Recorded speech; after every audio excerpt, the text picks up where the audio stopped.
Hey, Kevin here. Hope you're enjoying the episode. Hey, who are you talking to, Kevin? Listeners of our shows, I also want to let them know that if they're enjoying what we've been doing, they can support us on Patreon. Oh, Patreon. Were you going to tell them about the early episodes? Also, Patreon-exclusive episodes that can be found there, too? Well, yeah, I was going to do yeah, and then there's the other cool stuff, including art, merch for subscribers, like tote bags, hoodies, shirts, mugs. Yeah, and Can you believe people could support us for only $5 a month? You're definitely going to mention that, too, right? I was. Support Supernatural Selection and The Distraction Hole on Patreon for as little as $5 a month. Visit patreon.supernaturalselectionpod.com to learn more and get started today.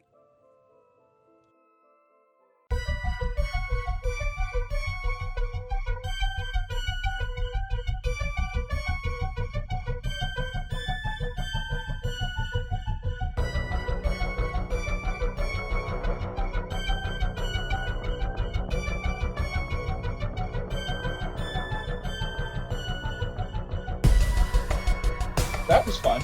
Yeah. Like, oh shit, no, it is legitimately a fantastic movie. Oh, I love when people watch that. These old men were right. Yeah, my God. Our elders knew what they were talking about. Also, the fact that you and me were just quoting it. I love that you actually just chimed in. A Jose Canseco bat.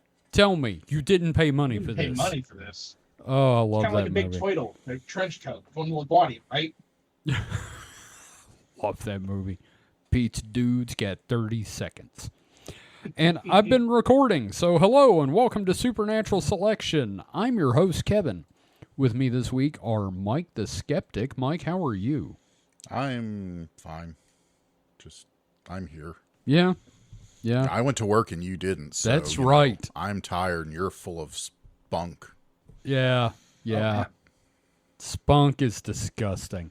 Anyway, point is, yeah, Mike's right. I did have the day off, and it's been I did Everything you thought it could be. You know how usually you get a day off and you're like, I did nothing and it was great. I did shit. It was nice. But it was fun shit, right? So Yeah, no, I wrote Lit RPG and I had some of the best Chinese, probably the best Chinese food in the state now since that other place Wrote closed. Lit RPG. Oh yeah. I've got this idea and I started writing it and I'm gonna turn it into a criticism of the Lit RPG genre and the folks on Royal Road won't know until they're already sucked in. well, and then make sure that you use the word gore over and over and over again with no variation or no description of what that entails. You motherfucker, I didn't notice it until you said it, and you've almost ruined bad. Dungeon Crawler It's Carl. Dude, it is fucking bad. Like, don't get me wrong. I'm enjoying the hell out of the series, but, like, I don't know what it is. Maybe it's some form of, like, self-censorship so you can get the idea across, but you can't. Well, Anyway, this feels like distraction. Yeah, so before we go into all that, we also have Mr. David Davis. David, how are you? Hi, I have feelings about Dungeon Crawler Carl. Oh, man. But no, I'm trying to avoid the term gore, thanks to you. So, in one of the books, I actually used the term a piñata of organs. See, that's great. That's great. That feels in line for, like, the writing of Dungeon Crawler Carl. It would be great if, like, the writer did that. Yeah, well, you know how it is. I say you should just, mention Al Gore over and over. I created the internet, and you're just going to have to live on it now. I'm not very exciting, and... This Lit RPG is an inconvenient truth. Well, this week, David, by the time this comes out, the deadline will have passed for the zine, so we've got all of our submissions in that are going to be in the book, and, it's going to be exciting. We got a lot of stuff. I did a drawing instead of a written thing. Yeah, and then we'll be able to fill in the gaps. I might call in for like you or me or some other folks, just kind of throw in some. Like, we got a lot of writing this time, which I'm thrilled about. But I think we're gonna need more art by the end. But we can always fill that in ourselves. Yeah, we can do. I'm legitimately excited. We can do liner art and like place the text in there. It'll be fun. We got great ideas. Yeah, especially like now that I have a certain program I've been using for zine stuff, it makes it so much easier to just build these things out. No, cool. Hey, did I tell you when I go to Atlanta, I want to go to Little Five Points, where the zine was invented by Carrie Thornley, the creator of Yeah. Discordianism. I'm excited. I hope you get to do that. Me too. They have stuff to see there. So, Here they have 5 little points. they do. Kind of like 5 Little Diamonds.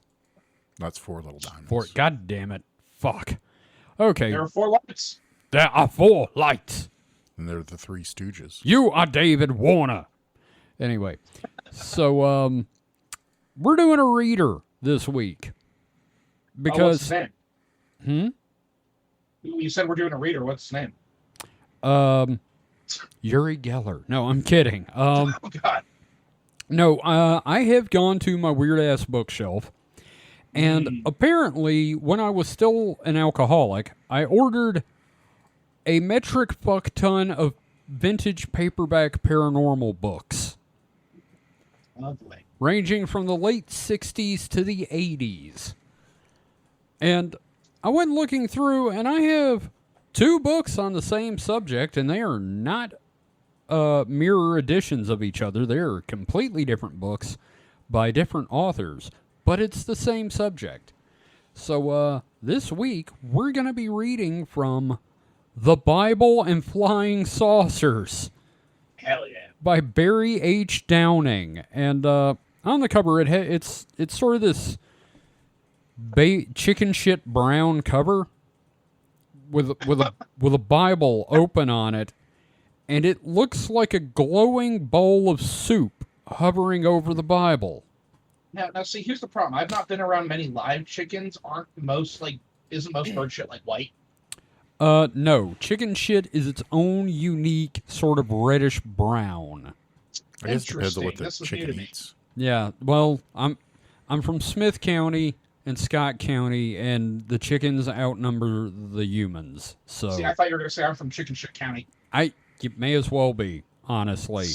I mean, most of the buildings out there are owned by a chicken company because they're all chicken houses. And let me tell you something. You drive out there in the summer, don't. Smells like it. Just fucking don't. You get home and your car just stinks of chicken shit for weeks. Had to go out there when my dad died. Kept having to go out there and deal with like legal stuff. And I came back and it's like, whoop, car just smells like chicken shit now. So I'm gonna have to deal with that. Anyway, so the cover of this one says an important and thought-provoking inquiry into the evidence linking the Bible and flying saucers. This book cost 75 cents when it was released. Well, it's a bargain. Yeah, No, wait, when was it released again? 68. I don't know. Would 75 cents been a bargain back then? I don't know, Mike. Yeah, I'm not expecting either of you to know. I'm just thinking about like inflation. Mike, Yeah. can you find out what that is with inflation? How much? What year? 75 cents in 1968.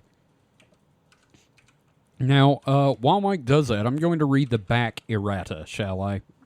Okay. Because there's also an ad for another book on the back. Oh boy. Let's see. A biblical scholar, a student of physics, a minister. Barry H. Downing is all 3 as the author of The Bible and Flying Saucers. So whenever he walks into a bar, it's the start of a joke. He is a living joke. Yes, that is it. Yeah. Ready for the inflated price? Yes. $9.50. Holy shit. That's an expensive goddamn paperback. Oh, that's Yeah, about. no, It's uh, not. It's not that thick. That's what you'd pay for a paperback nouadays is, right? I don't bought one in know. a while, but I'm pretty sure they're about like Yeah, I don't know, 8 or 9 is it like bucks. a Patterson thickness, or is it more like a self-help book thickness? Hold it up, Kevin.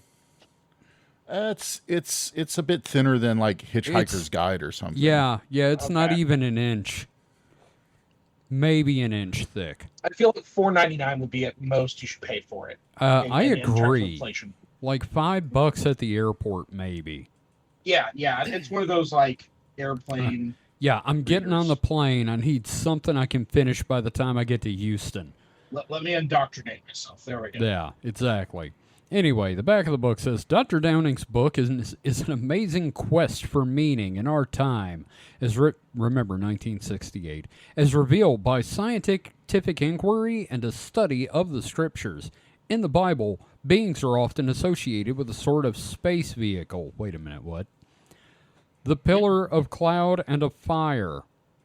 Okay, now I see where they're going with that. I was hearing a thing on the radio the other day. They were doing a thing about like UFO. I guess right now with all the alien stuff going on, churches are more active about talking about this stuff. So the scholarship of like the wheel in the sky and everything. Like that, What was his name? That saw the wheel. Fuck. I should know this. You should. Yeah, it's not Ezekiel, I don't think. Anyway, point is, let's see, cloud of fire, the clouds of heaven, the wheel in the sky keeps on turning, and I was gonna do it. And the chariot of fire. Now modern. Thank you. All the musical references. Now modern. You're starting a collection for you get all 32 tracks for $9.99. K-Tel super hits of the 70s. Now, modern science unites with ancient intelligence in seeking the meaning of these reports. Other mysteries of the Bible, such as the burning bush and the parting of the Red Sea, gain fresh, original meanings when paralleled with the new studies of unidentified flying objects. The Bible and Flying Saucers is a profound and provocative study bound to engage exciting argument. Now, at the bottom of that, there's a very large ad that says, read the big one. Siege! Available everywhere. $1.25. Huh. And it says APRO, American Army of Liberation, on an army helmet. And I'm like, that book has some opinions about minorities. Oh, yeah. It probably has some sovereign citizen shit. Oh, yeah. No, I can only imagine it's like the Turner Diaries. Yeah. Yeah. Very, very Turner coded. Yeah. So, I don't know that there's actual... Okay, there is an index after the preface. Shall I read some samplage of the preface? Absolutely. Pardon, I had no cough until just before we started recording. It's the government. It is. They're trying to keep the truth from you. I want everyone to remember that. Also, I can't guarantee that this book isn't going to disintegrate as I read it, because it is barely hanging on as is. Well, quit keeping it in your dehydrator. I can't help it, man. It's in my old books. Got to keep them in there. In order to be a scientist, one must be willing to make observations. Scientists make tremendous efforts to build telescopes so that they can see great distances into space, or electron microscopes. So I wish it was misspelled as microscopes, but right. All scientists do this. Yes. All scientists make microscopes, or they make telescopes, and that is it. Flashing on screen. This is what scientists actually believe. What about a microscope? A microscope? Yeah. Mike? Yeah. I don't have one, and I'm kind of glad. But it would like just see me. You just look into it and you see me, whatever I'm doing at the time. Oh, God. Probably on the toilet. Oh, God. Or asleep. Oh, God. I hope it doesn't have sound. No, scope just means visual, so no sound, thankfully. Yeah, well, I bet there's a headphone jack. Anyway, so electron microscope so that they can observe minute structures. Scientists construct all kinds of instruments, such as voltmeters and oscilloscopes, so that they can observe the invisible. Scientists want to look at the evidence. I think that there are probably many reasons why we would rather not look at the evidence, which suggests that there may be a relation between the biblical religion and flying saucers. I don't want evidence. I want to stick my head in the sand and go la la la la. Yeah. But I believe that the time has come when it will be worth our while to begin to make careful observations concerning the biblical view of the universe and our presently emerging view of the universe. Okay. That's a sentence. Sounded very circular logic to me. It sounds like a wreck on a roundabout. I bet you ran into yourself. Yeah. All right, so Walter Sullivan's book, We Are Not Alone, is not a book about flying saucers, but rather an account of how the history of science has led us up to our present search for life in space. Even apart from the idea of flying saucers, modern science now seems quite convinced that man is not alone in the universe. In all probability, there is life on many planets throughout the universe. Civilizations may have begun space travel long before men began to venture above the surface of the Earth. What does this have to do with the biblical religion? ? Modern theology, such as the, quote, death of God theology. We're getting into Nietzsche. I do need to mention one thing, Kevin. Yeah. You read a sentence that started with what? You don't have to say ? At the end because we know that's a question. I know. It's just, it was there. It's one of the first ones. Hush. Hush, child. Let your elder read. Anyway, so, such as the death of God theology is based on the assumption that many of the biblical reports are mythological make-believe. Included in biblical mythology was the belief that the biblical people were frequently visited by superior beings from another world. Theologians who demythologize these beings. Yep, only took two tries. Anyway, these beings, often called angels or messengers, do so in the name of modern science. No, they don't. No, they fuck it. Who are you? Hey, keep an open mind. Sure, you're right. I should. You know what? Everything in this book is true going forward, okay? That's not keeping an open mind. That's the openest mind I can give it. Like a hole in the ground. That's right. Everything goes in. Like a manhole. Yes. It is not clear to me how we can demythologize the biblical material in the name of science when, in fact, modern science seems quite convinced that in all probability there are in the universe many advanced civilizations involved in space travel. I'm going to try not to turn to Wallace Shawn in this, but I can't make promises. Inconceivable. He's in Jackson right now for a convention. Hell yeah. Yeah, I wanted to go meet him and tell him how much I liked him in the movie Simon, and he'd be like, wait, was I in that? Anyway, we cannot begin our biblical studies with the assumption that the biblical people were not visited by superior beings from another world. At least, we cannot do so in the name of modern science. You hear that, Mike? Yes. Yep. How you feeling? You feeling attacked?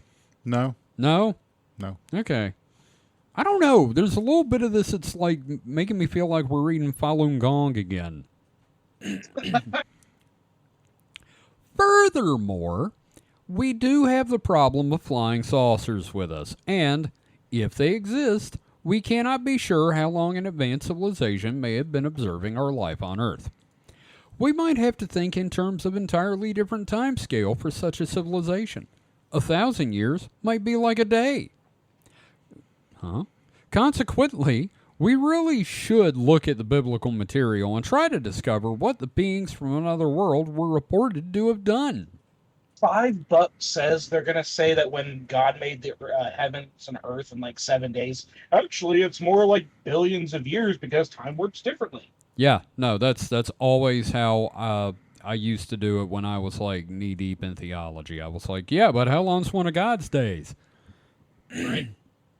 Anyway, the heart of the Old Testament religion is the Exodus, which reported that something resembling a space vehicle a pillar of cloud by day and a pillar of fire by night, led the Hebrew people out of Egypt up to the, quote, Red Sea, hovered over the sea while it parted, and then led them into the wilderness, where an, quote, angel proceeded to give them religious instructions.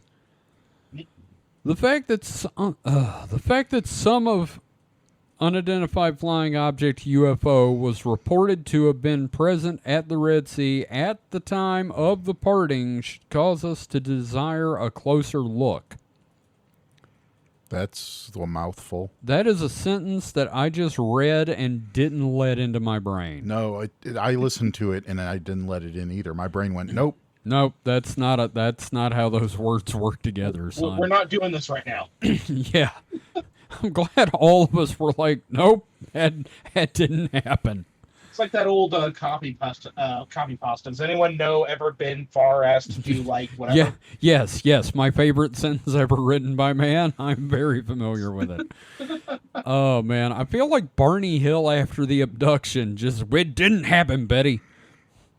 We did not read that, Betty. The parting. It was a light aircraft. It was a Piper Cub. That sentence was a Piper Cub. God damn it. Oh man, the parting of the sea was, of course, in itself unique. So much so, in fact, that we should think seriously about the outside force reported to have been present at the time of the parting.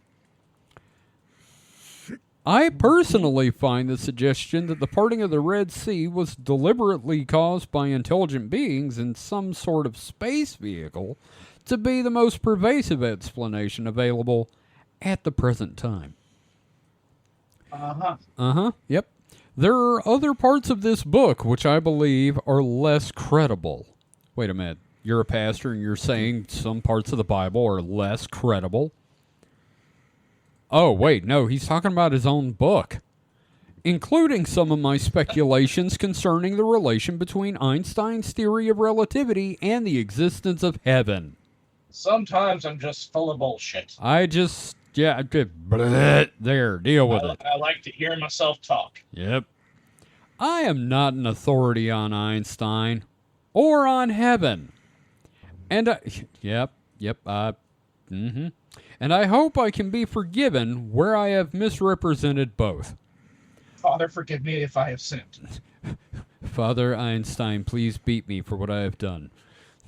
But modern theology has argued that we must take the results of the physical sciences seriously, and with this I agree, provided we remember the basically tentative nature of most scientific statements.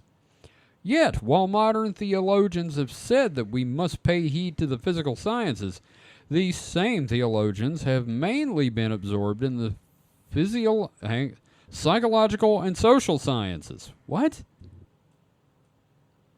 You read it. Yes, but no. Like, you conveyed words that are approximate to what was on the page. I have turned off reading comprehension for this book, apparently. I didn't mean to. It just, my brain said no. It's because, like, a lot of this, my brain is like Lucy with the chocolates coming down. It's just shoving these words in its shirt. Anyway, from what I observe concerning the belief of modern science about space and about the universe, and the biblical beliefs about the universe, aside from the fact that the biblical language is not technically oriented, it appears to me that the relationship between these two worldviews is still quite open. Take a breath. This book is an attempt to place the world of the Bible and our world of space travel, flying saucers, and relativity theory side by side and observe any relationships between the two worlds. Our conclusions about what we see may be tentative, but it is still scientific to look. I'm going to stop reading the You need a moment? the preface, and we're going to go to the contents. And I'm going to read the contents. That is sure to be more lucid. And I will read it, and y'all can think about, what are we going to read before we take our first break? Oh, boy. So, We did the preface. Part 1, Space and the Bible. Part 2. That's the premise of the entire fucking book. Yeah, I know. It's wow, and that's a long one too. It's like from page 15 to page 39. Oh, light reading. Mm-hmm. Part 2. Light speed reading. Part 2. What is the probability that flying saucers exist? Part 3. The Old Testament and flying saucers. Part 4. The New Testament and flying saucers. Oh, part 5 we're going to have to cover in the second half. Where is heaven? Any speculation, guys? Mike, where's heaven? It's not too far away. That's what I know. Is it a place on Earth? No, but we get closer to it every day. Oh. No matter what your friends might say. Okay, I actually don't know the song you're quoting. Who is that? Is that Warrant? That might be Warrant. Probably. Part 6, Flying Saucers and the Future. Welcome to the world of tomorrow. Anyway, then followed by notes and a selected bibliography. Oh, I wonder where he did his research. Oh, yeah. Yeah. That's on page 191. It came to me in a dream. It came to me while I was praying. The bibliography is the stuff I wrote down before I wrote this book. So, what do we want to... we can jump around. What do we want to do first? I really am curious about the Old Testament shit. Mike, that good with you? Sorry, my mind had just went blank. What? Do you want to hear about the Old Testament and flying saucers? Sure, why not? Sure. Okay, so that is chapter 3, page 63, the Old Testament and flying saucers. Some observations on Exodus. So you know that shit we just talked about? Yeah. Yeah. You're fucked, because Oh, no. here it is in detail. Oh boy. There we go. Well, the devil is in the details. And we should avoid that. So maybe we should avoid the book. Hey, how you doing? My name's Satan. I sell cars over here. Anyway, the early Genesis material goes back several thousand years BC, and Hebrew history, which officially begins with Abraham, may go as far back as 2000 BC. There is no use pretending that Abraham, assuming that one admits he was a historical figure, held the same worldview as a 20th century suburban American. Like, they were still, like, they hadn't figured out to stop putting their shit and piss in their water source, so probably not. Yeah, I can't imagine. I don't know. Do you think Abraham would have voted for Eisenhower? Why not? I don't know. He probably would have voted for Dewey, though. Would have been there right by Truman, or he would have been pissed off at Truman for holding up that newspaper. Anyway, there is no doubt that something like a mythological worldview was shared by many ancient cults. And the Hebrew people mixed with this mythology, whether in Egypt or among the pagan tribes of Palestine. Our social sciences are built on the assumptions that man is conditioned by his environment, and we can hardly expect that the Hebrews were unaffected by the cultures with which they were forced to mix. But one thing that is... What's that? I was just saying, Yep.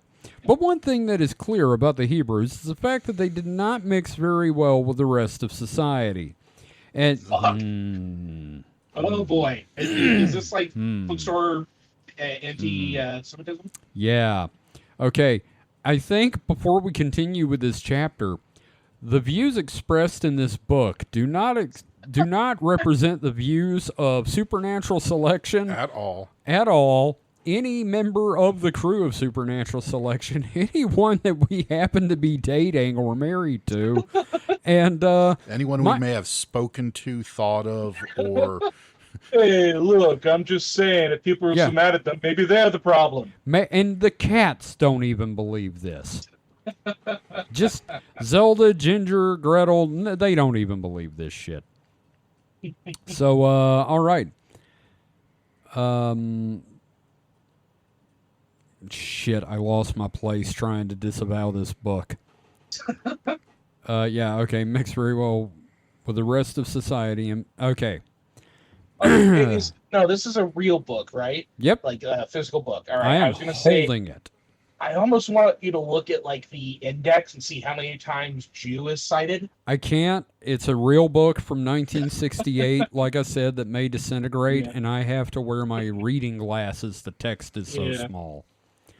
I bet it's a bunch of times. What's that? I bet it's a bunch of times. Oh yeah.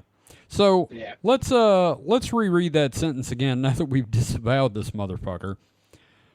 But God, I can't believe this already.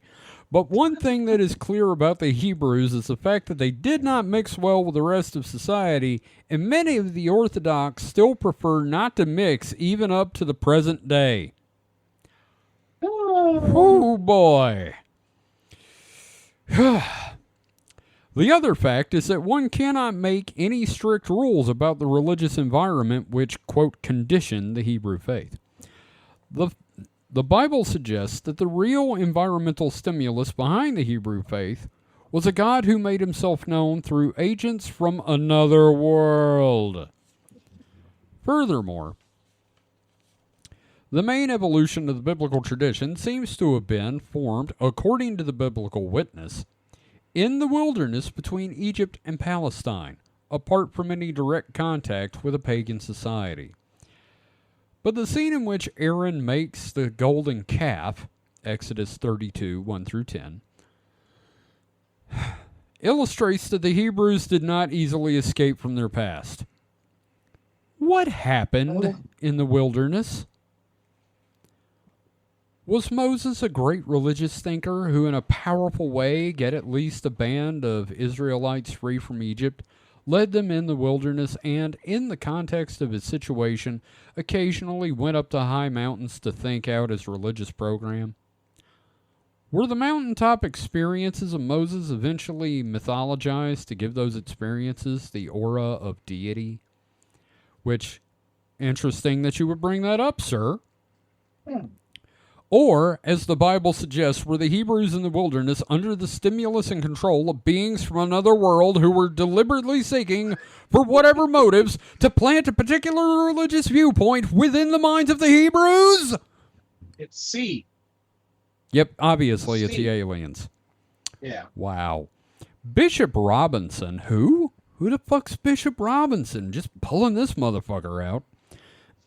Bishop Robinson argues, together with those scholars whose work he has synthesized, that just as the past century fought the battle over the scientific validity of the creation material in Genesis, oh boy, so now we shall have to fight to set the Exodus stories and the New Testament narratives free from their mythological worldview.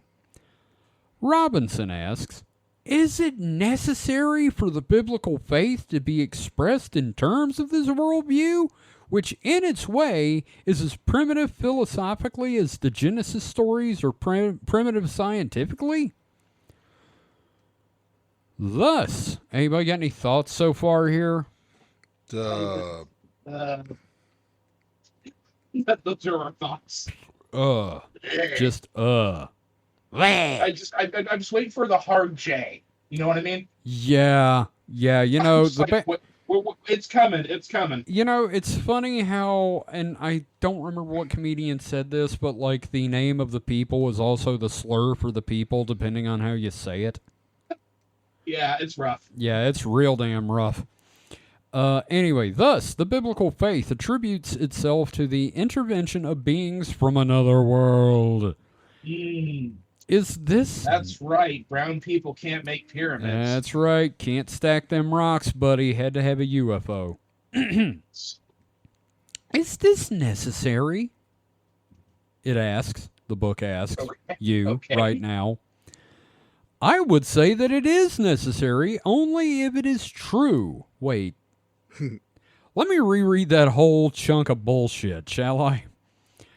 Thus, the biblical faith attributes itself to the intervention of beings from another world. Is this necessary?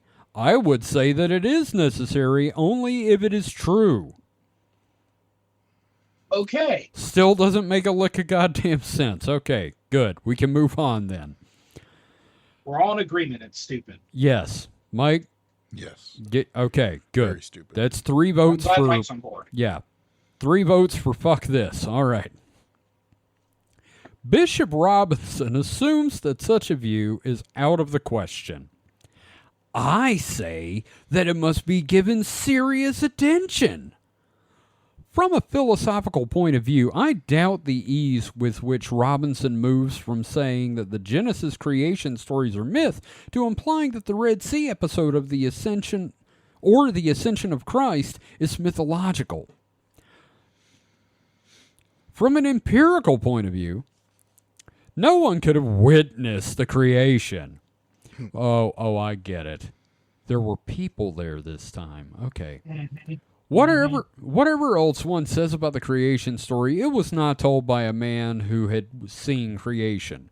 But the parting of the Red Sea and the ascension of Christ are reported as if they were as if they were sense experiences. And we cannot rule out this possibility a priori as we can with the creation material. The Bible reports that Jesus was... There are no paragraphs in this fucking book, by the way. It is just like the biggest... Same paragraph. This is from cover to cover. The Bible reports that Jesus was crucified, but I do not hear Bishop Robinson arguing that this is a mythological belief of the early church. I thought he was agreeing with Robinson at first, but apparently he's like... got a hate boner for him. There's beef there. His writing style is very ambivalent when it should be clear.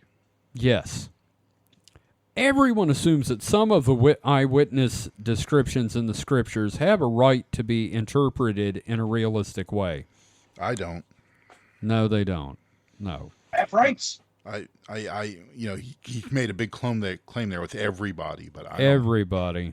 That should have been in quotes.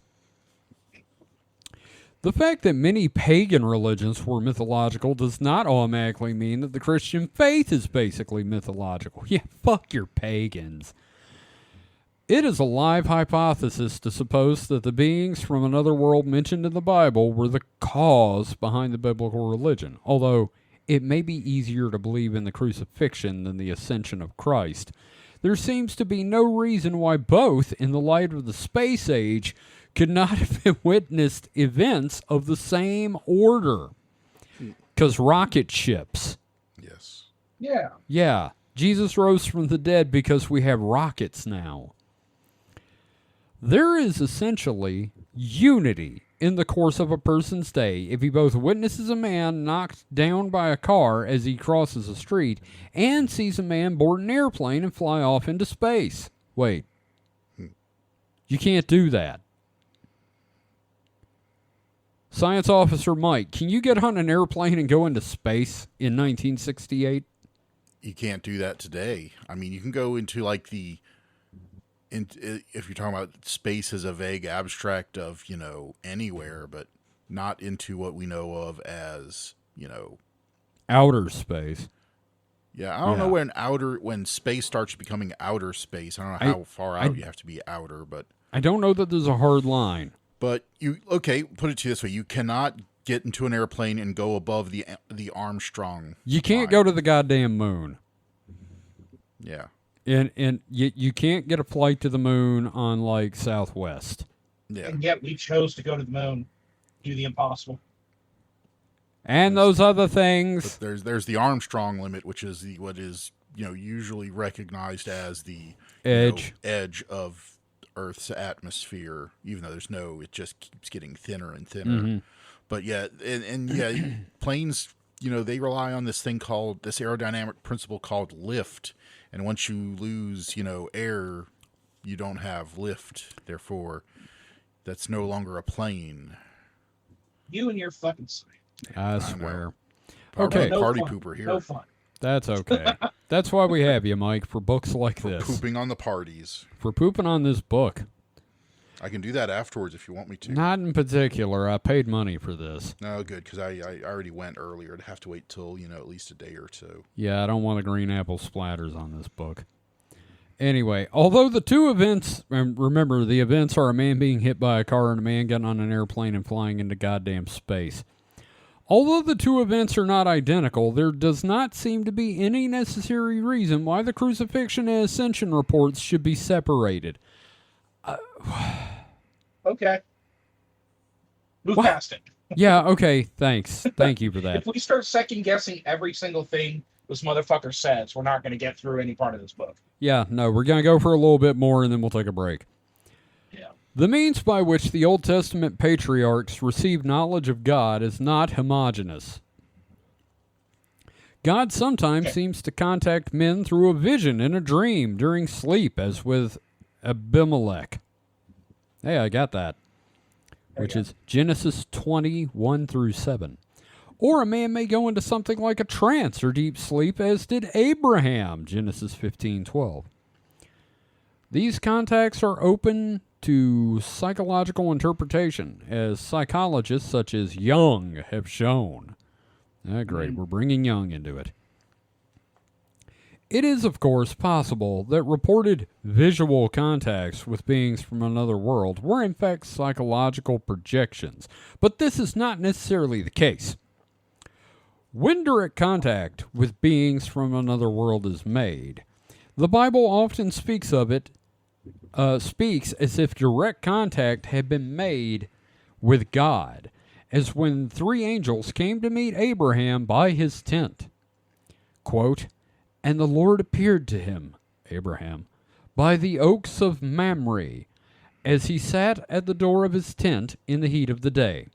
He lifted up his eyes and looked, and beheld, three men stood in front of him." Genesis 18:1-2. These three That's men. good evidence, man. Yep, because that was eyewitness.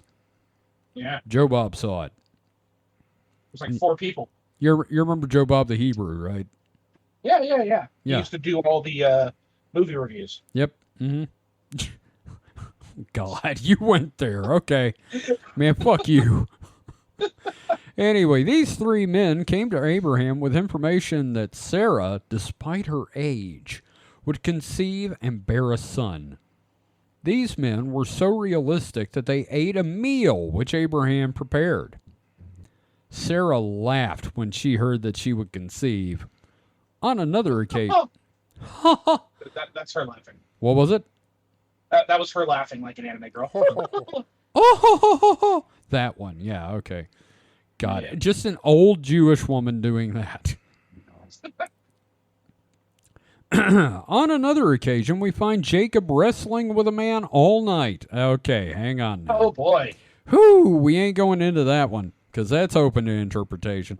Shirts versus skins. Let's go. Like, there was a lot of talk of thigh grabbing in that wrestling match, I'm just saying. We discover that he is no ordinary man when the angel in desperation uses his, quote, supernatural power to touch Jacob's hip and put it out of joint. Cheat. God cheated. God couldn't wrestle, so God cheated. Yeah, but you're going to call him out on it? I mean, kinda, yeah. Can God make a hip that he can't displace? Apparently not. He fucking did it and won the match. It is interesting that these beings are described as men. They do not seem to have wings. They seem quite ordinary up to a point. Where do they come from and who are they? Let's find out. When Abraham had made the covenant contract with God, he was ordered to prepare on an altar an offering of pieces of slaughtered animals, which God would then receive as a sign that God's signature had been placed on the contract. I don't think that's legally binding. Signed in blood.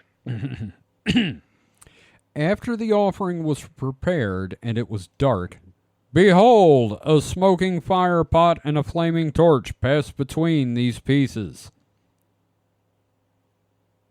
Okay. Presumably consuming the offering, biblical scholars have been able only to conjecture as to the meaning of this smoking fire pot, and flaming torch. Is it simply is it simply cultic symbolism, or was something strange happening here? God does a lot with fire, Well, fire's really cool. I guess, but also like I could start a fire. Yeah, but he is a storm. Jehovah was a storm god, so lightning striking shit. That's how that works. But remember, Yeah. we didn't start the fire But it's been burning since the world's been turning. since the so. boomers been Since turning. Genesis. Genesee. All right, so Jacob was sleeping on what? Man, he just bothered the shit out of Jacob. I forgot. Jacob can't get a fucking nap in. Jesus. Every goddamn time he tries to sleep, somebody's wrestling him. Jacob, He's having Jacob, visions. Wake up, Jacob. Jacob, look, check out this ladder, bro. Check out this ladder. Ain't it cool? Check out the lightning, man. Check it out. Check it out. Dude, check out this bush. Jacob was sleeping on one occasion, and he dreamed that there was a ladder set up on the earth, and the top of it reached to heaven, and behold, the angels of God were ascending and descending on it. Genesis 28:12. Yeah, they were descending on it. Oh yeah, riding that pole down. Since the Bible describes this as a dream, we will exclude it from our list of passages which might... Why'd you bring it up, asshole? Sorry. Because the made-up character had a dream, we can't count it as real. We can cover the made-up character, Yeah. but this dream is not evidence. No, the one where he wrestled the dude and there's a lot of thigh grabbing and then he threw a hip, that's fine. Anyway, exclude it from our list of passages which might be sense descriptions. But it is an interesting dream. Well, fuck off. Jacob seems to have met angels on many occasions when he was trying to fucking sleep, when he was awake. And on one occasion, he met so many that he said, "This is God's army." He said, "Damn, that's a lot of angels." Damn, I've had son. enough to hear these fucking angels. I'm sick of these motherfucking angels in this motherfucking desert. Until the exodus from Egypt, we're terrible. Like, can you imagine just like so many biblically accurate angels that you're just like, I'm done with this. This Just like I'm. It's not scary anymore. Yeah. It's annoying. Yeah. Two of them got hooked together because of the fucking wheels. I had to separate them. It was like a goddamn magic trick. Every They time kept like trying to bite me every time I grabbed the ring to try to separate them. every time they appear, they say, "Be not afraid." I'm like, I'm not afraid. I've seen you like 30 times. I saw you just a minute ago. There's 9 of you over here, dude. How am I supposed to be afraid? Wouldn't that be great if Be Not Afraid was like their verbal take and they always had to do that? Yeah, I know. That's like the only way they know how to say it. It sounds like "be not afraid" in English, but in Angel, it's like "sup." You up? Yeah, Because We're- he's snapping, get it? where you be at? Until the Exodus. God damn it. Just biblically accurate angels appearing and nudging Jacob awake every fucking night. Yeah, They're just like, "Be not afraid. Tell me a story." they don't sleep, so they don't know that people need to sleep. So they're just like, they're kind of like cats, but Angel waking her ass up. Drink of water. Tell me the story about the cat in the boat again. I threw up. I have pissed the bed, Jacob. You don't have a penis. What? How? It came out of my eyes. I piss from the rings. Anyway, until the exodus from Egypt, the Israelites do not really have a religion. wait, what? What? They got a god and angels keep showing up, but they didn't have a religion. No. It was just some wacky shit that happened. They are simply living on a promise. I'm glad he didn't say prayer. Right? One fundamental question about the biblical religion is why Egypt should be willing to give up its slave labor, assuming that the biblical witness is reliable at this point. And once the Israelites were out of Egypt, why did the Exodus, Leviticus, Numbers, Deuteronomy tradition evolve? That was like, what, 4 biblical books in a row? Like, just You can't do that, buddy. That's not how writing works. Oh man. Like, if I find I've done that in my books, I fucking fix it. Mm. Anyway, you're the editor. You tell me if I do. Anyway, we'll do this one last block and then we'll take a break. The Exodus begins when, quote, the angel of the Lord appears to Moses in the wilderness, because Jacob got fucking sick of it, and calls to him out of the midst of a bush. George Bush. Moses, check out this fucking bush, man. Check it out. It's on fire. I need to watch Prince of Egypt. That was a good movie. Anyway. Yeah, it was solid. Yeah. We shall return to this passage later. Oh, I fucking bet you will. But it is worth noting that the, quote, angel speaks directly for God himself, much as the latter prophets, such as Isaiah, speak for God. Moses was commissioned to get the Israelites out of Egypt and was apparently given unusual powers by which to do this. Fabulous secret powers. Come to me when I raise my magic sword and sing. He could do that thing where, he gets a kid's nose, or he, makes his finger disconnect and reattach. Behold a quarter that came out of nowhere. That's where it started, and it ended with the firstborn dying everywhere. Which, speaking of, finally, the firstborn of Egypt were all killed on the famous Passover night, and Pharaoh set Israel free. A just and merciful God. Yes.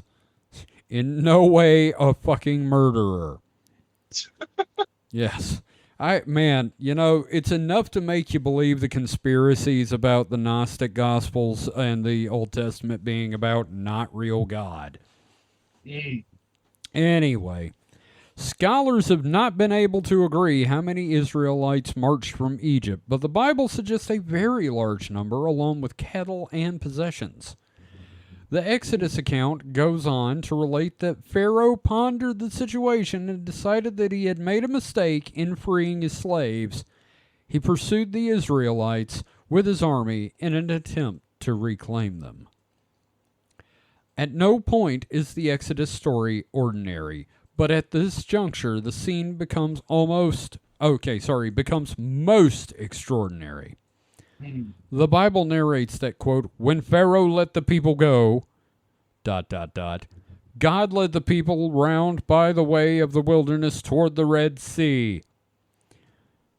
What is meant by saying that God led the Israelites? Here is the answer.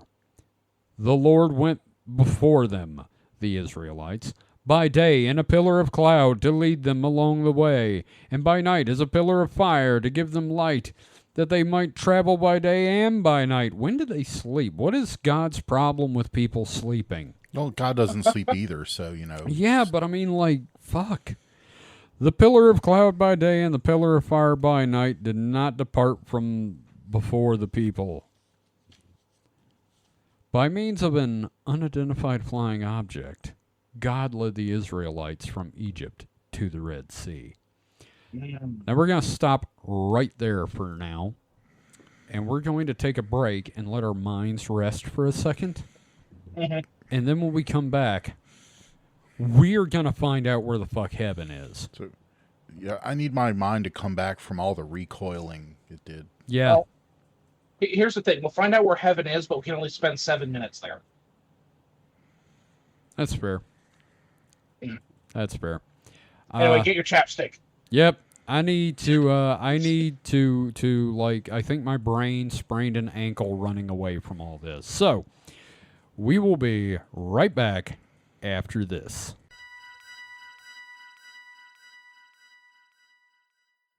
Hey man, what's got you off in your phone there? Oh, just going through all the funny Mothman memes and supernatural shit posts I've been wanting to share. I just don't know where to put the posts yet. Don't you know about the Supernatural Selection Discord? We have a Discord? Yeah, for years, dude. Where have you been? Can people chat with the hosts and get previews of upcoming episodes and generally post funny shit as much as they want with other listeners? I mean, if that's your bag. I mean, personally, I wouldn't do that, but They're even live streaming events for the shows there, too. You've been in a few. How do you not know this stuff? It must have been my doppelganger. How do I get into the Discord? It's easy. Just visit discord.supernaturalselectionpod.com. Now say that 3 times fast. Well, that's perfect. Now I can share 3 terabytes of Hollow Earth memes. Get it? Terabytes. Never mind. Forget I said anything. Just don't do that. You should definitely not visit discord.supernaturalselectionpod.com to join the Discord. Don't. We don't want you there. Too late. I'm already posting my alien abduction fan fiction with the general chat. Join the hosts and listeners of Supernatural Selection on the official Discord. Just visit discord.supernaturalselectionpod.com. We're back. And before we get going, I have a question for the both of you. Mm-hmm. Okay. Mike. Yeah. David. Uh-huh. Where do you think heaven's going to be? I think heaven is good times with friends, maybe getting together, recording a podcast, joking about a book. Okay. All right, that's fair. But I mean, like, scientifically speaking, from this book. Oh, I know where it is. Where? It's on the other side of that asteroid. Which asteroid? You know, the one that's the gate for heaven. Oh, the comet. Comet, yeah, that's right. Hale-Bopp. Yeah, I was going to be like that asteroid. Oh God, you got that fat asteroid. Anyway, it's thick, dummy thick. Anyway, chapter 5. Where is heaven? God damn, just fuck. You know, I haven't even started, and just fuck this book. Because I just scanned, and there is a goddamn name in here that makes me want to throw the book across the goddamn room. Oh. I hate the way he says the biblical religion. Just say Christianity, motherfucker. If the biblical religion was planted and nurtured by persons from another world, it is only natural that we should wonder where these beings come from. Kehoe. I read one of his books, and that fucker, fuck that asshole. Anyway, Kehoe, Edwards, and others who have written concerning flying saucers have suggested that the only likely explanation is that these beings come from another planet, either within or without our solar system. Bishop Robinson, oh boy, begins his honest to God, oh, cute name for your book. Anyway, Bishop begins his book Honest to God by saying, the Bible speaks of a God up there. No doubt it's picture of a 3-decker universe of the heaven above and the earth beneath and the waters underneath the earth was once taken quite literally. No doubt. So is there any room for hell here? Interesting. Or does this predate the concept of hell? I think it may predate the concept of hell because but that makes no sense because Christianity got the concept of hell from Zoroastrianism. Yes, but Judaism only had Sheol, where all spirits went. That's true. Okay, all right. Yeah. So okay, yeah, no doubt also... Sorry, I got a little serious about, okay, what's going on here? No, it's cool. I get you. Because I was sitting here going, there's no hell in there. Threw me a fucking curveball. Anyway, no doubt also its more sophisticated writers, if pressed, would have been the first to regard this as symbolic language to represent and convey spiritual realities. Bishop Robinson's chief objection to the Ascension passage in the book of Acts is that it reflects this primitive notion of a 3-decker cosmology. Like them buses over in England. It is wise when reading the biblical material, at least from an empirical point of view, to try to separate what the Bible reports as apparent sense data from the conclusions the Bible gives us about the significance of the sense data it reports. What? Yeah. You're on your own, bud. Yeah, I got nothing for you here. Wow. Somebody throw a pie or something. Anyway, it may be that on most occasions we will want to accept both the sensual report and the conclusion. It's in there. It is in quotation marks too, the sensual report. Nobody uses sensual like that. Goblin smut. Anyway, thus, the Bible may report that Jesus died on the cross, and it may draw the conclusion that the blood of Christ shed on the cross saves us. We may want to accept both the data and the conclusion, or we may want to accept only the data. In the case of the Red Sea incident, I accepted the data that an east wind was blowing, but I did not accept the biblical conclusion that the wind caused the water to part. Okay. Bishop Robinson seems to have reasoned that since he cannot accept the biblical conclusion that we live in a three-decker universe, this automatically permits him to dismiss the sense data which the Bible reports concerning the fact that Jesus was taken off into space by some extraordinary cloud.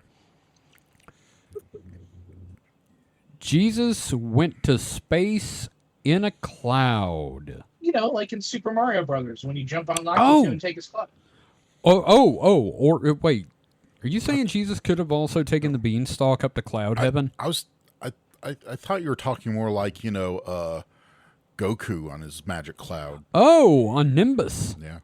Interesting. Didn't think of that. I mean, just watch out. Maybe Jesus got the wing cap. No. Did you see Jesus' son Gohan, and he has a monkey tail and a magic staff. All right, I'm not going to do it, but all of our artist listeners out there, if you could send us or post in our Discord a picture of Jesus in a Tanuki suit, I would be eternally grateful. God damn it, I'm opening up my references now. The demythologizers have not made this epistemological distinction clear. Wow, I got that word out. I hope he doesn't use it again. It is entirely possible to admit that the biblical cosmology was primitive without concluding that the sense data the Bible reports was false. We may not live in a three-decker universe, but the disciples may still have seen Christ taken off into space.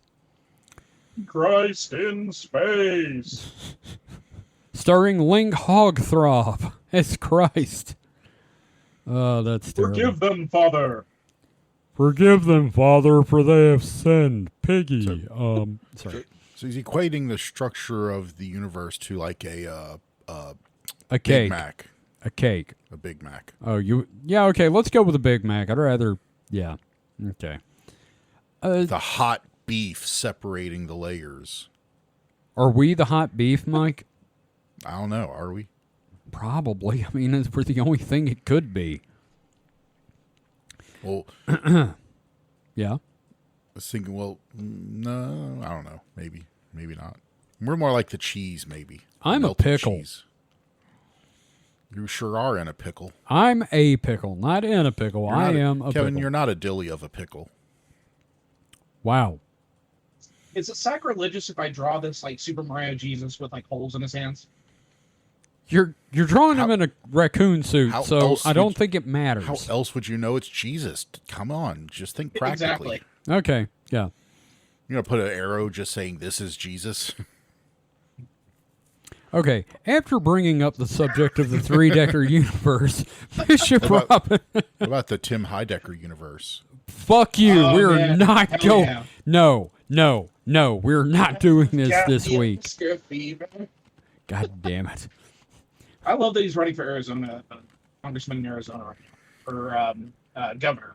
After bringing up the subject of the three-decker universe, Bishop Robinson then admits that some writers would have regarded this as symbolic language to represent and convey spiritual realities. What does he mean by symbolic language and spiritual realities? He means that when man starts talking about the invisible, language often becomes, of necessity, obscure. But the Bible makes it clear that many of the most important realities in the universe are invisible. Scientists who like to see everything may not like this, but the Bible says that that is the way things are. In Colossians, I don't know how to pronounce that one. I've never heard it said. We read that Jesus Christ is the visible image of the invisible God. God is invisible. Jesus taught his disciples to pray, "Our Father who art in heaven." If God is invisible, probably heaven is invisible. How does a man get to know an invisible God? First, God, though invisible, nevertheless, literally is present to and surrounds every living being. He's the force. Mm-hmm. God is the force. And Jesus is the midichlorians. Jesus is inside you. David, we figured it out. There we go. Yep. You got to let Jesus in your heart, right? Yep. He's the midichlorians. Second, God sends his angels to the earth to make himself known, and finally reveals himself to Jesus Christ, the visible image of the invisible God. This is the basic biblical argument. The question must now be raised: how can Jesus Christ and angels be visible on earth and invisible in heaven? I don't know. You tell me, buddy. I mean, that is a good question. I don't get it. Yeah, I don't either. The answer, which might be given by persons who believe that UFOs come from another planet, is that they would be too far away to be seen. What? Hey, they're so far away due to cosmic distances. That's why they're aliens. God's invisible because of redshift? Yeah. Well, I mean, I don't know. Could you call an atom invisible? If you can't see it? Oh, yeah. Fuck, that's, I guess. Yeah. I mean, that's the logic he's going for here. Are you saying God's tiny? No, I'm saying that, like, he's so far away, it'd be like, you're invisible to me because I can't look and I can't see you. If I were to look into the horizon towards your direction, I would not be able to see you, therefore you're invisible to me. Okay, I guess so. That's the bullshit logic they're going with. Sure. I'm just the messenger. Don't fuck with me. All right, fine. You draw your blasphemous image. I'll continue reading. This is a possibility, but from a theological point of view, it may be objectionable to suggest that heaven is on another planet. I don't know. The Mormons are pretty good at, accepting that. Cobol. Kolob. Kolob. Cobol is what he changed it to for Battlestar. That's right. That's right. Yeah. The most. Come on, don't get your angels confused with your Cylons here. No, that's fair. That's fair. Yeah. They have a plan. I do like Battlestar Galactica. It's propaganda, but it's fun propaganda. The original or the new one? Both of them. Okay. Just what about Battlestar 1980? Fuck it. No, I don't know. I haven't even seen that one. Yeah, it's fucking awful. They've got like hover bikes. And they're on Earth. Like modern We see what Earth. happened. And we saw what happened with Book of Boba Fett when they introduced hover bikes. Yeah. Yeah, it was a Book of Boba Fett. Anyway. Pardon, podcast Jesus coming back to haunt me. Oh, jeez. There seems to be a difference in the Bible between the heavens, planets, stars, which God created with the earth, and heaven, which does not seem to be created. So it's fake? What? Heaven and hell should be entirely different universes, as the three-decker universe of the Bible suggests. But our universe seems to be homogeneous. Is there any way in which a three-decker universe might exist in terms of modern science in such as a way that the Christian idea of angels and of the resurrection of the body might be true and still permit heaven to be invisible? Before we go on, I didn't tell you my theory of where heaven is. It's going to be an Einstein-Rosen bridge. Heimdall over the Bifrost. Yeah, no, and that's where Jerry O'Connell went when he left Sliders. He accidentally slid to heaven. Oh, no, I get you. I went ahead and sketched out Tanuki juices for you. It's in the host chat. Okay, hang on. This I gotta see. Mike, let's take a look at this picture. Okay. Oh my God, I love it. Have him. Can you put the cross on his back out of curiosity? I think what I could do is I could have him carry the cross, and we'll go ahead and have that. You know, if we're going to hell anyway. Yeah, may as well go all the way. Anyway. We can give him the crown. Oh wow. Oh, Okay. that's right. Guys, the next sentence fills me with dread. Oh boy. For the next 2 chapters, we will discuss Christian eschatology, the doctrine of the end of things, the future. It is extremely hazardous to try to explain what happened to the Apostle Paul on the road to Damascus, even with the description of the event recorded 3 times in Scripture.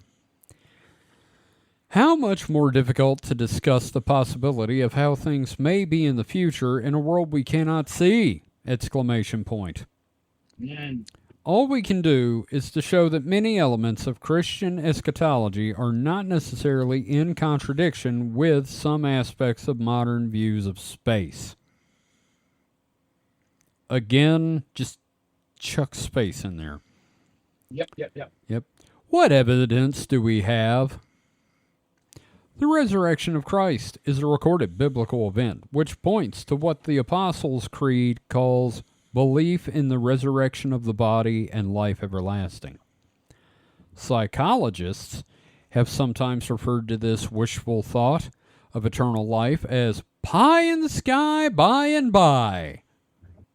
Never once heard that. I was going to say, I've never heard it. I have been to many psychological professionals, and none of them have ever called it that. I think I heard it from Mike once or twice, actually. Sure. Have you ever said pie in the sky by and by? I've heard of it, but I've never said it myself. I'm not sure. I know I've heard it from the Little Rascals. Yeah. Are they the apostles? Probably. About as likely as anything else we've heard Apostle so far. Spanky. Have you listened to the preachings of Saint Buckwheat? Oh, boy. Oh, boy. Anyway, however unlikely this possibility may seem from a scientific point of view, if the Bible has recorded the facts correctly concerning Jesus Christ, and if he really is the Son of God, which, we should just take that as fact, then we are faced with the possibility that the universe really works in much the way as has been outlined in Scriptures. If the Bible is right, we have to look not only for pie in the sky, but also for heat in the deep. Whoa, that's dirty. You want to feel my heat in the deep, boy? Get over here, feel my heat in the deep. I was going to say you should get that checked out by a clinician. I'm suffering from the French disease. Anyway. I'm suffering from the Canadian disease. Well, you're just really fucking polite and eating bacon? I crave maple syrup. Syrupy discharge. Oh, gross. No, I crave maple syrup. All my discharge tastes like waffles and pancakes. Anyway. I wish. Be a lot more Go to the popular. bathroom and it smells like a Waffle House. Oh, man. Mike, I'd be outside your bathroom door every day if you shit and it smelled like a Waffle House. I don't know. I think you'd be pretty disgusted. Yeah, I'd never eat at a Waffle House again. That's for fucking sure. One difficulty is that people have argued that heaven is not so much a place as a state. Wait. Okay, you mean state of mind, Missouri. I hope. Yeah, I was going to Like say, Missouri. is it the 51st state? It's Wyoming, We'll- guys. We will fucking make heaven a state, but not Puerto Rico. God Yep. damn it. I swear to God. Of course, this is just a guess, the basis of which seems to be that the, quote, resurrection body of persons will be spiritual rather than physical. Paul argues, I miss Paul, he would argue this. Paul argues that we are resurrected into a spiritual body. 1 Corinthians 15:44. Always like, cheaping out. Never giving us the real thing. Just some, like, spiritual mumbo-jumbo. What if it turns out it's robot bodies? Dude, that's what it should be. You're resurrected into a robot body. You are the Transformer. I like that. All right, I drew the cross. I love this. Are we going through with it? Are we going to put it on the shop? I don't think we're putting it in the shop, but we're definitely going to share it around. Yeah. We can share it around, but I don't think we should sell shirts with this. Oh, I don't know. How about this? We'll put it up on the Discord and we'll take a vote. Right. If I'm someone not going to finish it. I'm just going to share the sketch. if someone wants to buy it, you can finish it and we'll put it up in the shop. Which means Allie's going to be like, yeah, I need it. Allie's going to want this. Anyway, where were we? Spiritual body, Transformers, all right. Anyway, which suggests to some that the body is immaterial. In this same letter to the Corinthians, however, Paul was speaking about the Israelites in the wilderness who, quote, all ate the same spiritual food and all drank the same spiritual drink. 1 Corinthians 10:3 and 4. You really are what you eat. Although in the RSV, we find, I'm not even going to acknowledge that you said that, by the way. We find that the word supernatural has been substituted for spiritual because the translators feared misunderstanding. But the translators did not speak of a supernatural body. Paul seems to have thought that the spiritual bread from heaven, from the UFO, and the spiritual body of the resurrection were similar.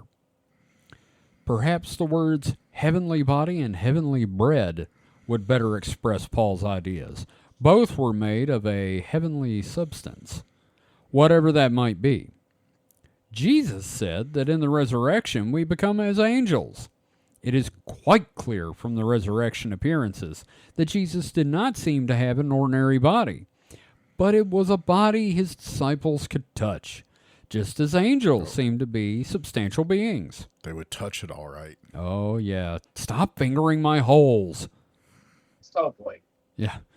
Yeah, his blowhole in his neck. I'm the one drawing, like, the sacrilegious image, and even that was too much for me. Look, No you're, price yeah. fingering. Oh, boy. Let's see. Where the hell was I? I said the thing about holes. All right. In an age in which, God damn it, in an age in which mass and energy are transferable, yeah, it hasn't, that's just been since the 50s. Perhaps this debate is not so crucial. But are you telling me that we basically, oh God. But It's the equivalent of none of this shit matters, but it seems that we can expect our resurrection bodies, if we want to trust the biblical view of eternal life, which I do, to occupy some space somewhere. Therefore, it is appropriate to ask the question, where is heaven? the very premise of which we launched this long diatribe. We are 3 pages in and we're just getting to the goddamn question. If the first chapter in this book if the first chapters in this book have bordered on science fiction, then the following chapters undoubtedly move almost without fear into something that reads very much like science fiction.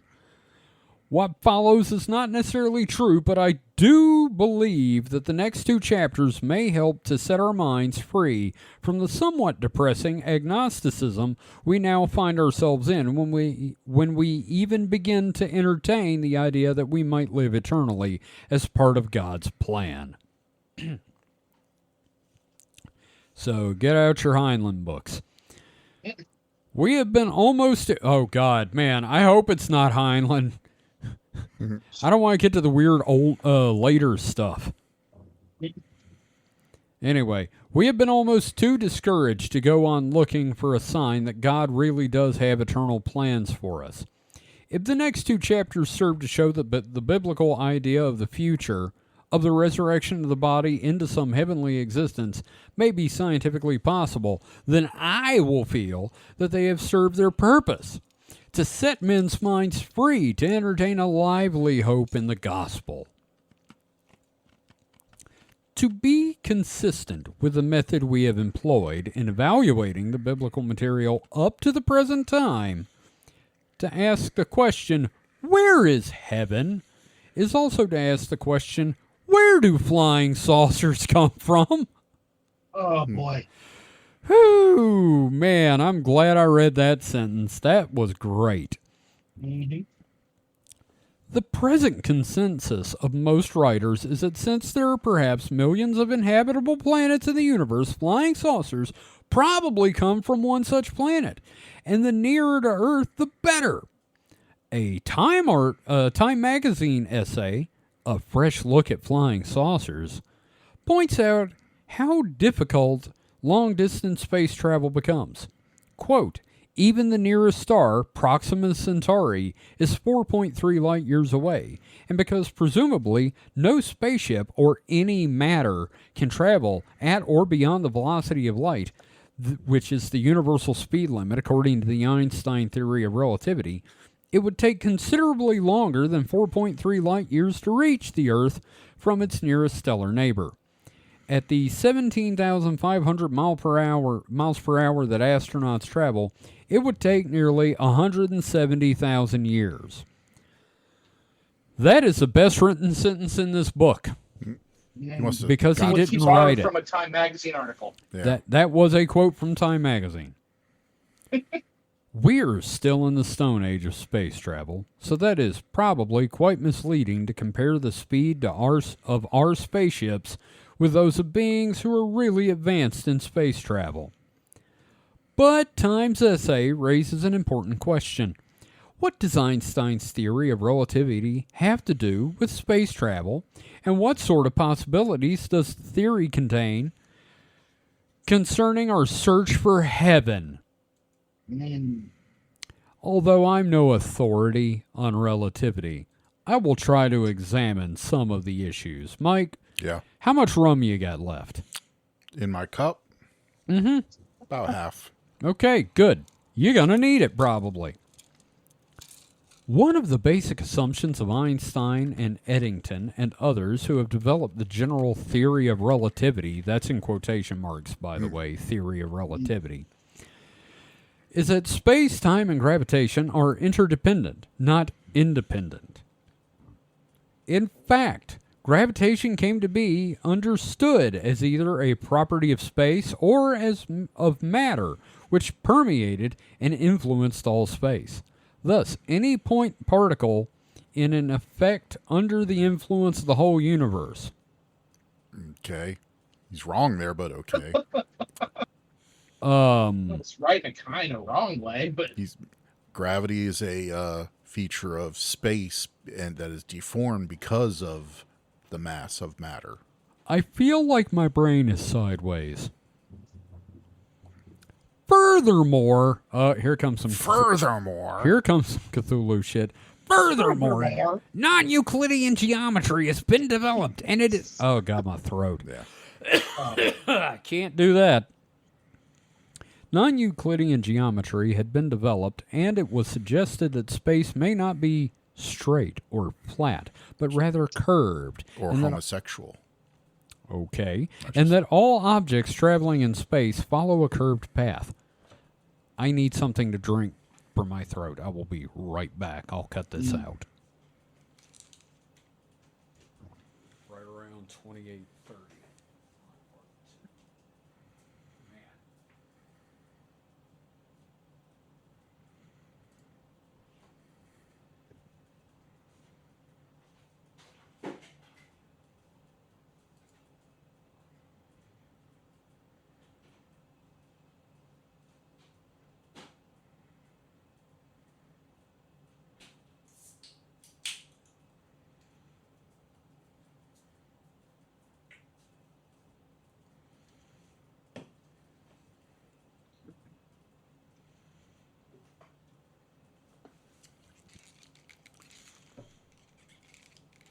All right, so almost 1 whole minute. Great. Let's see. Hang on. I lost hearing in one ear from my headphones for a sec. Anyway. Where was I? On some bullshit. Curved and then all objects, right? Yeah. Einstein predicted. Here we go. Einstein predicted that the gravitation of the universe would even deflect light rays. Shit, no wonder I'm having trouble reading. Let me put my glasses back on. Damn it.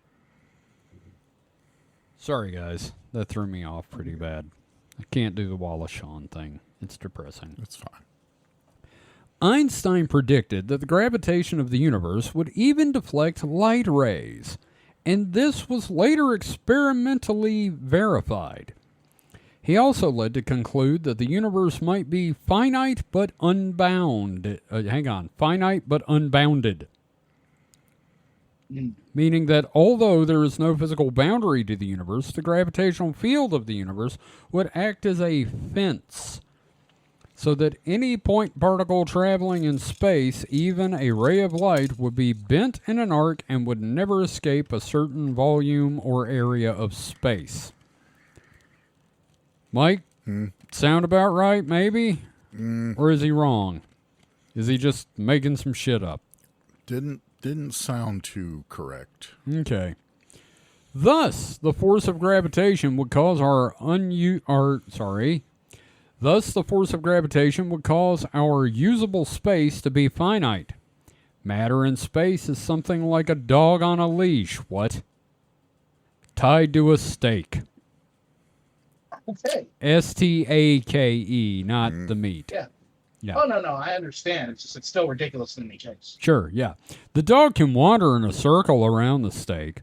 His world does not appear to be bounded, but it is finite. He is limited by the leash, force of gravitation, which pulls him in toward the center stake. You know, unless he doesn't go toward the center fucking stake, your analogy fucking sucks, you dipshit. Another aspect of Einstein's thinking, which has been verified to some extent by experimental observations, is that any mass which is accelerated takes on an additional apparent mass. That's correct, right? Sorry, my eyes are just going crossed listening to this. He's just talking about the closer you get to the speed of light, the more mass you have. No, not quite. Okay. All right. We'll go over that another time, I guess. And as the mass approaches the speed of light, this increase in apparent mass becomes greater.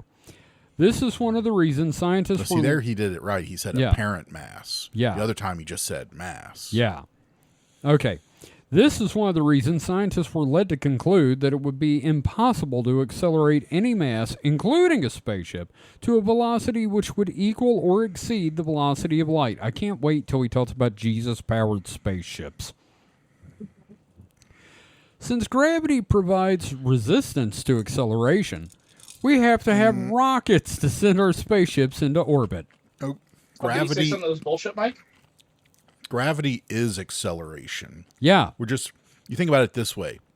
We're not fighting the acceleration. It's like... Gravity's just falling. No, think about this. You're in a car, right? And you're going 60 miles an hour down the road. Well, if you wanted to throw something backwards out of the car, you're fighting the, well, at that point, it's still acceleration, even though you're going to constant speed, but you're fighting that. But you're still accelerating in one direction. Yeah. You're just fighting a direction of acceleration. Like in my imagination, where I'm driving this car at 60 miles an hour and throwing shit out the window like an asshole. Yeah. Can I pretend I'm running over Barry H. Downing? Sure. Okay, cool. But gravity is not the opposite of acceleration. It is acceleration. It's just acceleration in one direction has to be counteracted if you want to go the other direction. Yes.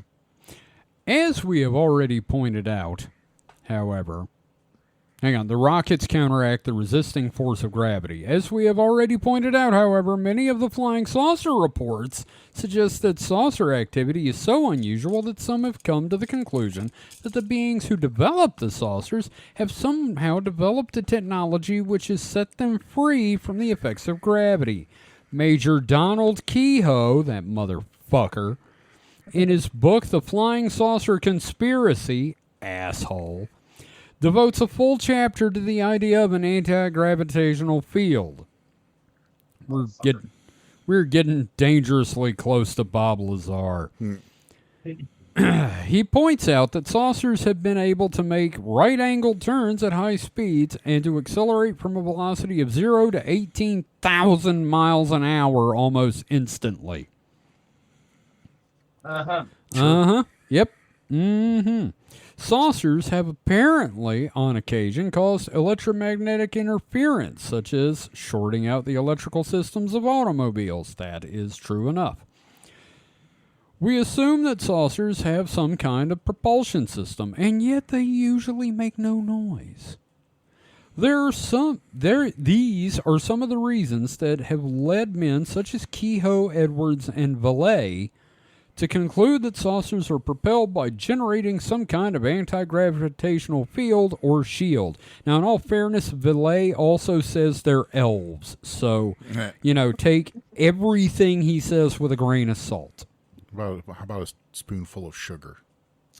Whatever lets you accept the fact that aliens, elves, and the wee folk are all the same thing. Whether or not the term anti-gravitational is the best term to describe the phenomena is not clear.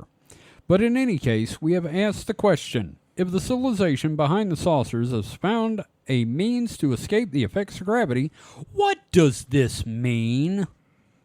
What does this mean? Nobody knows. What do you mean? Explain it. Okay, I'm going to try. Sorry, I'm getting mean now. We're all getting pissed at this asshole. When he brought up Kehoe, I just got vindictive. We have mentioned that, according to Einstein, our visible universe is finite but unbound. I really don't think you know what you keep using this word. Our universe is finite to us because we are bound to our universe by gravitation like a dog tethered to a stick. If we were to be set free from the effects of gravity, however, I can see no reason why we would not be free to move beyond our universe into a new space. Much as if a dog had been cut free from his tether. Why do you keep setting your neighbor's dog free, sir? Right. Leave the dogs alone. Yeah, leave him alone, fucking asshole. Scientists have been discussing the possible existence of antimatter. There is no logical reason why only one type of matter could exist. Some material substance might exist outside our universe. If we were to somehow, what? Okay. Outside our universe, if it were somehow unaffected by the gravitational field of our universe. It might be possible for several universes to coexist, such as several boats sail the ocean. I couldn't finish that for a second. Yeah, no. Provided that each universe has a different type of gravitational system so that none are attracted toward any others. If gravity is the property of the curvature of space, it might be possible for several universes to coexist separately, provided they were governed by different spatial curvatures. But This still leaves us with a problem that, since according to the relativity theory, the speed of light is the universal speed limit, it would take millions of years traveling at the speed of light to reach any possible universe outside our own. Perhaps, however, since our concepts of relativity are still being explored by science, there is a yet undiscovered way to overcome this speed limit. Then almost infinite speeds might become possible. For the power of Jesus. Yep, that's where it's headed, I bet. You gotta burn crucifixes to get out of the universe. Through Christ, all things are possible, so jot that down. Yep. This is, of course, speculation. But I do not believe the present concepts of space, cosmology, and the whole question of the nature of the universe are so open that we do not have the freedom to speculate in this way. However uncertain our conclusions, we can still explore the biblical framework without having to feel intellectually guilty about doing so.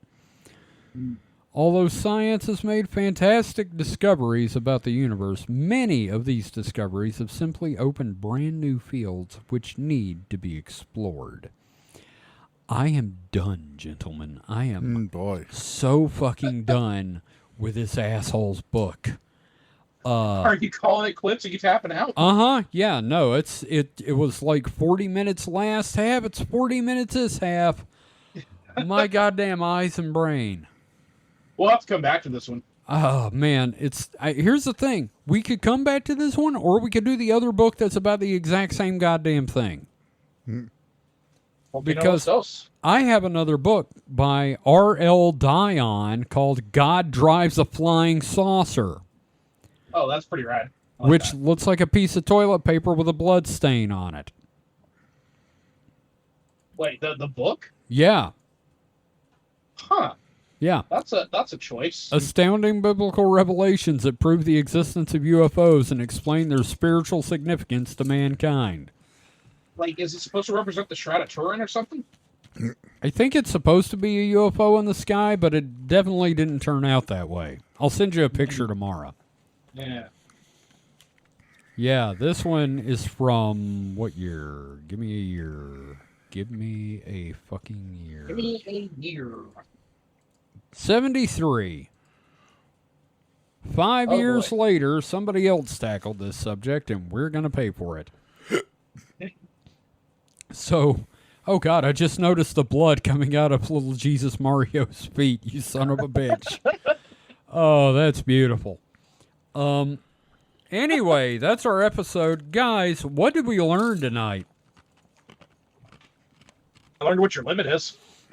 Yeah, apparently. My limit is whatever the fuck I just read. I learned too much, yet also not enough.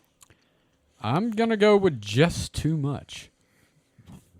I am hurting after that. Like, I have a headache now.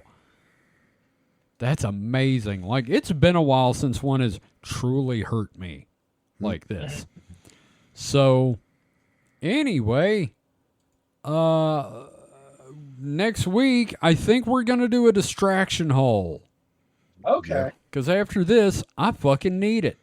Kevin needs to be distracted in his hole. I want to talk about He-Man. There we go.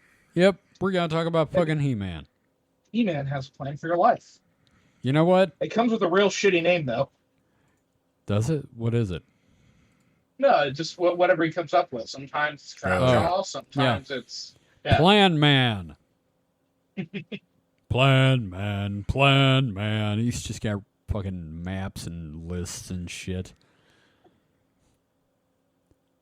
Oh, wow. Okay, I actually have to talk to end the show, don't I? Wow, my goddamn brain. Holy shit. Kevin's not here right now. Dude, I've checked out. Damn. Anyway, thank you for listening. The zine will be forthcoming at some point in the future. David, when did you say we're probably going to go live? What's the speculated date? I'm going to say probably first week of October, because I like lining stuff up with, like, Halloween and shit. Cool. Okay, we're going to do that. That's perfect. So, Thank you, everyone, for listening. If you would like to learn more about the show, head to supernatpod.rocks. That is supernatpod.rocks. You can find a link to our Discord, our Patreon, our merch store, and every episode of this, and the distraction hole. So, until next time, stay safe and stay frosty.